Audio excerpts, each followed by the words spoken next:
PSC ক্লার্কশিপে previous ইয়ারের 30টি ভূগোলের প্রশ্ন এবং তার সাথে প্রত্যেকটা প্রশ্নের ব্যাখ্যা দেওয়া আছে। তো তোমরা এই প্রশ্নগুলো থেকে একটা ধারণা করতে পারবে যে পিএসসি ক্লার্কশিপ কী ধরনের প্রশ্ন করে।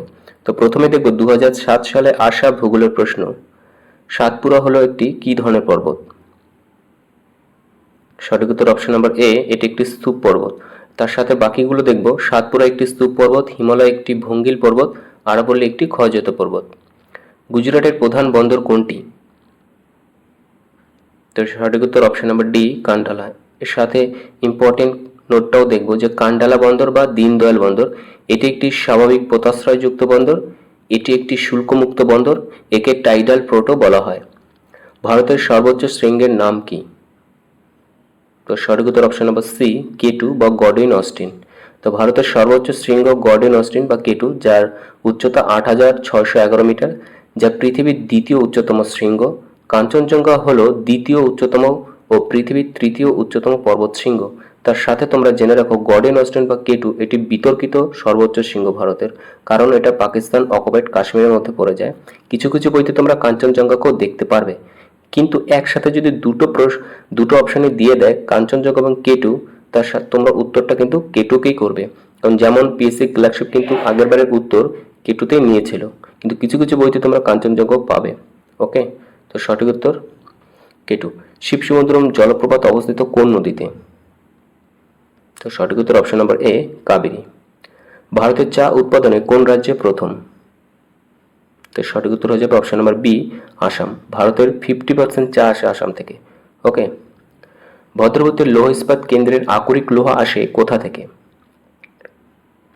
সঠিক উত্তর অপশন নাম্বার এ, বাবা বুদান পাহাড় থেকে। তো সাথে দেখব বাবা বুদান পাহাড়ের কেম্মানুগুন্ডি থেকে লৌহ আকরিক এবং ভদ্রবতী নদী থেকে জল ভদ্রবতীর লৌহ ইস্পাত কেন্দ্রে আসে।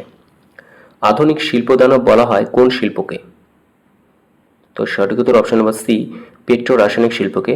আর একে সানরাইজ ইন্ডাস্ট্রিও বলা হয়। কাথিয়াওয়াড় উপদ্বীপে অবস্থিত কোন রাজ্যে? সঠিক উত্তর অপশন নাম্বার ডি, গুজরাট। পরের প্রশ্ন, ভারতের কোন মাসে দিনের দৈর্ঘ্য সবচেয়ে বেশি হয়? সঠিক উত্তর অপশন নাম্বার সি, জুন মাসে। তো 21শে জুন দক্ষিণ গোলার্ধের সবচেয়ে ছোট দিন এবং দীর্ঘতম রাত হয়, আর 21শে জুন উত্তর গোলার্ধের দীর্ঘতম দিন হয় এবং সবচেয়ে ছোট রাত হয়। ভারত যেহেতু উত্তর গোলার্ধের মধ্যে অবস্থিত, তাই 21শে জুন ভারতের সবচেয়ে বড় দিন হয় এবং সবচেয়ে ছোট রাত হয়, আর একে বলা হয় পৃথিবীর কর্কট সংক্রান্তি বলা হয়। ওকে, তো পরবর্তী প্রশ্ন, তিস্তা নদীর গিরিখাত দেখা যায় নদীর কোন গতিতে? সঠিক উত্তর অপশন নম্বর এ, উচ্চ গতিতে। এবার দেখব 2009 সালে আসা প্রশ্ন। নাগার্জুন সাগর প্রকল্পটি কোন নদীর উপর অবস্থিত? তো সঠিক উত্তর অপশন নাম্বার বি, কৃষ্ণা নদীর উপর। নিত্যবহ খালগুলির বেশিরভাগ কোথায় দেখা যায়? তো সঠিক উত্তর অপশন নাম্বার সি, উত্তর ভারতের। নিত্যবহ খাল বলতে সেই সমস্ত খালগুলোকে বোঝায় যে খালগুলোতে সারা বছর জল প্রবাহিত হয়। খনিজ তেল কোন শিলার তরল রূপ? তো সঠিক উত্তর অপশন নাম্বার ডি, পাললিক শিলা। এরপর দেখব ভারতের বৃহত্তম লিফট ইরিগেশন প্রকল্প কোন রাজ্যে অবস্থিত? সঠিক উত্তর অপশন নাম্বার ডি, হিমাচল প্রদেশে। ভাকরা নাঙ্গাল প্রকল্প ভারতের সবচেয়ে বড় জলসেচ প্রকল্প, যেটি হিমাচল প্রদেশে অবস্থিত। তো পৃথিবীর উচ্চতম কংক্রিটের খাড়া পার্বত ভাকরা, তবে বর্তমানে তেলেঙ্গানার কালেশ্বরম পৃথিবীর বৃহত্তম সেচ প্রকল্প। ভারতের একটি বিখ্যাত শীতল জলের প্রস্রবণ হলো? সঠিক উত্তর অপশন নাম্বার বি, সহস্রধারা। এটি হলো উত্তরাখণ্ডের দেরাদুনের কাছে অবস্থিত। ওকে, এরপর দেখব 2013 সালে আসা ভূগোলের প্রশ্ন।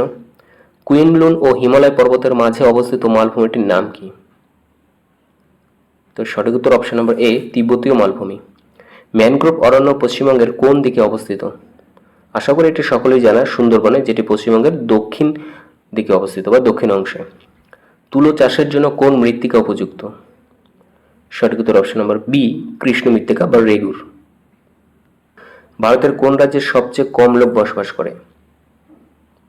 সঠিক উত্তর অপশন নম্বর সি, সিকিম। এবং ভারতের সবচেয়ে বেশি লোক বাস করে উত্তরপ্রদেশে। এবার দেব 2015 সালে আসা ভূগোলের প্রশ্ন। কাঞ্চনজঙ্ঘা পর্বত শৃঙ্গটি অবস্থিত? সঠিক উত্তর অপশন নম্বর বি, সিকিমে। তো কাঞ্চনজঙ্ঘা পর্বত শৃঙ্গটি ভারতের দ্বিতীয়, পৃথিবীর তৃতীয় উচ্চতম, যেটি সিকিমে অবস্থিত। আর পশ্চিমবঙ্গের উচ্চতম পর্বত শৃঙ্গটির নাম হলো সান্দাকফু। এরপর দেখব ভারত আয়তনের দিক থেকে ভারতের বৃহত্তম রাজ্য কোনটি? এটি আশা করি সকলের জানা। সঠিক উত্তর অপশন নাম্বার এ রাজস্থান, এবং সবচেয়ে ছোট আয়তনের দিক থেকে হচ্ছে গোয়া। তার সাথে দেখব রাজস্থানের আয়তন 3,42,239 বর্গ কিমি, এবং পশ্চিমবঙ্গ হলো ভারতের 14তম বৃহত্তম রাজ্য। ভারত পৃথিবীতে সপ্তম বৃহত্তম দেশ। ওকে, ভারত পৃথিবীতে সপ্তম বৃহত্তম দেশ। ভারতের উত্তর সীমান্তে বিরাজমান পর্বতটি হল, সঠিক উত্তর অপশন নম্বর বি হিমালয়। আর হিমালয় হলো একটি নবীন ভঙ্গিল পর্বত। সম্ভাব্য সর্বাধিক দ্রাঘিমারেখা হলো বি 180 ডিগ্রি। তো সাথে দেখব যে দ্রাঘিমারেখাগুলি হলো অর্ধবৃত্তাকার। ভারতের প্রমাণ দ্রাঘিমারেখা 82 ডিগ্রি 30 মিনিট পূর্ব, যা উত্তরপ্রদেশের মির্জাপুরের মধ্যে দিয়ে যায়, সমগ্র দেশের জন্য আদর্শ সময় হিসেবে বিবেচিত হয়। কানপুর যে নদীর তীরে অবস্থিত? তো সঠিক উত্তর অপশন নাম্বার বি গঙ্গা নদীর ডান তীরে। এবং বাদবাকিগুলো দেখবে যে গঙ্গা নদীর তীরে যে হরিদ্বার, কানপুর, এলাহাবাদ, বারাণসী, পাটনা ও কলকাতা অবস্থিত। সালেম লৌহ ইস্পাত শিল্প কেন্দ্রটি অবস্থিত কোন রাজ্যে? সঠিক উত্তর অপশন নাম্বার বি তামিলনাড়ু। 1982 সাল থেকে সালেম লৌহ ইস্পাত কেন্দ্র উৎপাদন শুরু হয়। এবার দেখো 2019 সালে আসা ভূগোলের প্রশ্ন। নিম্নে বর্ণিত নদীগুলির মধ্যে কোন নদী ভারত বাংলাদেশ সীমান্ত রেখা অতিক্রম করে না? সঠিক উত্তর অপশন নাম্বার ডি দামোদর, যা ভারত বাংলাদেশ সীমান্ত অতিক্রম করে না। পশ্চিমবঙ্গে কতগুলি জেলা আছে? তো আশা করি এটি সকলের জানা যে পশ্চিমবঙ্গে বর্তমানে 23টি জেলা আছে। তো এর সাথে আমরা জেনে নেব যে গঠন হয় 1947 সালে। আর পশ্চিমবঙ্গের সাথে 3টি আন্তর্জাতিক সীমানা আছে, যে নেপাল, বাংলাদেশ, ভুটান। আর পশ্চিমবঙ্গের সাথে 5টি রাজ্যের সীমানা আছে, বিহার, ঝাড়খণ্ড, সিকিম, আসাম, উড়িষ্যা। রাজ্য পাখি মাছরাঙা, রাজ্য বৃক্ষ ছাতিম, রাজ্য পশু মেছবিড়াল, রাজ্য ফুল শিউলি। জেলা 23টি, আর নবীনতম হচ্ছে পশ্চিম বর্ধমান, যা 2017 সালে গঠিত হয়। এবং প্রশাসনিক বিভাগ 5টি, জলপাইগুড়ি, মালদা, বর্ধমান, মেদিনীপুর প্রেসিডেন্সি। ফিজি রাষ্ট্রের অবস্থান? তো সঠিক উত্তর অপশন নাম্বার এ এশিয়া প্রশান্ত মহাসাগরীয় অঞ্চলে।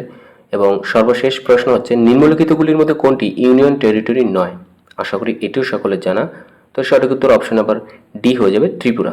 ওকে, 1972 সাল থেকে ত্রিপুরা একটি পূর্ণাঙ্গ রাজ্যে পরিণত হয়। তো এই ছিল তোমাদের 30টি প্রিভিয়াস এর প্রশ্ন পিএসসি ক্লার্কশিপে আসা, এবং পরবর্তী ভিডিওতে থাকবে একই সাথে সায়েন্স এবং সংবিধান। তো ভিডিওটি ভালো লাগলে বন্ধুদের মাঝে শেয়ার করে দাও, কমেন্ট করো, সাবস্ক্রাইব করো। Thank you.